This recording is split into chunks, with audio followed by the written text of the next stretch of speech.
there, Roald Dahl is a fantastic writer, and I'm going to read a bit of the BFG, but he also wrote Charlie and the Chocolate Factory, The Glass Elevator, and many other great books. So here goes with the BFG.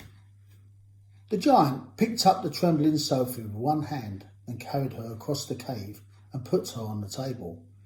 Now he really is going to eat me, Sophie thought. The giant sat down and stared hard at Sophie. He had truly enormous ears. Each one was as big as the wheel of a truck, and he seemed to be able to move them inwards and outwards from his head as he wished. "I's hungry," the giant boomed. He grinned, showing massive square teeth. The teeth were very white and very square, and they sat in his mouth like huge slices of white bread. "But please don't eat me," Sophie stammered. The giant let out a bellow of laughter.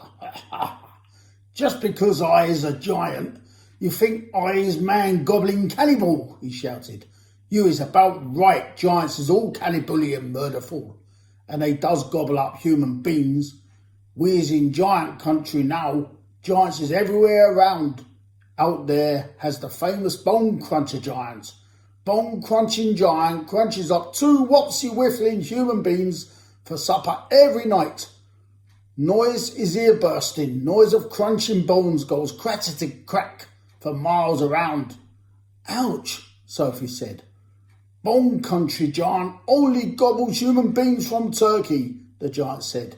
"Every night Bone Cruncher is galloping off to Turkey to gobble Turks." Sophie's sense of patriotism was suddenly bruised so by this remark that she became quite angry.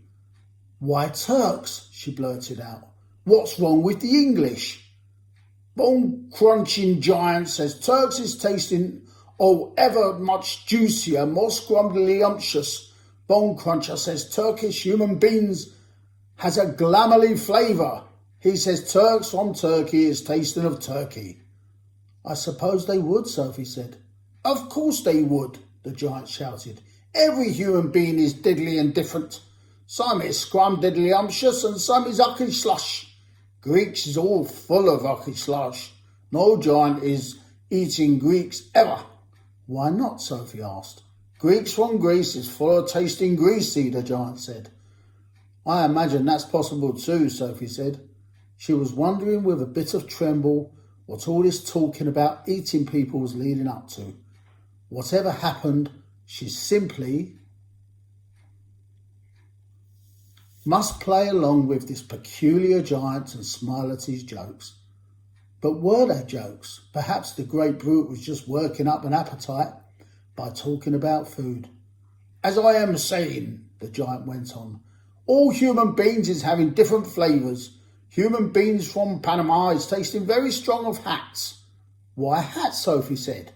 "You is not very clever," the giant said, moving his great ears in and out. "I thought all human beings is full of brains, but your head is emptier than a bundongle." "Do you like vegetables?" Sophie asked, hoping to steer the conversation towards a slightly less dangerous kind of food. "You is trying to change the subject," the giant said sternly. "We is having an interesting bubblement about the taste of human bean. The human bean is not a vegetable." "Oh, but the bean is a vegetable," Sophie said. "Not the human bean," the giant said. "The human bean has 2 legs, and the vegetable has no legs at all." Sophie didn't argue anymore. The last thing she wanted to do was make the giant cross. "The human bean," the giant went on, "is coming in billions of different flavours. For instance, human beans from Wales is tasting very whooshy of fish. There is something very fishy about Wales." "You mean wows?" Sophie said. "Wales is something quite different." "Wales is wows," the giant said. "Don't gobble funk around with words. I will now give you another example. Human beings from Jersey has a most disgustable woolly tickle on the tongue," the giant said. "Human beings from Jersey is tasting of cardigans." "You mean jerseys?" Sophie said. "Are you once again gobble funking?" the giant shouted. "Don't do it. This is a serious snitch subject. May I continue?" Please do, Sophie said. Danes from Denmark is tasting ever so much of dogs, the giant went on. Of course, Sophie said. They taste of Great Danes. Wrong, cried the giant, slapping his thigh. Danes from Denmark is tasting doggy because there's tasting of Labradors. I think that's all I'm going to read. Hope you enjoyed it.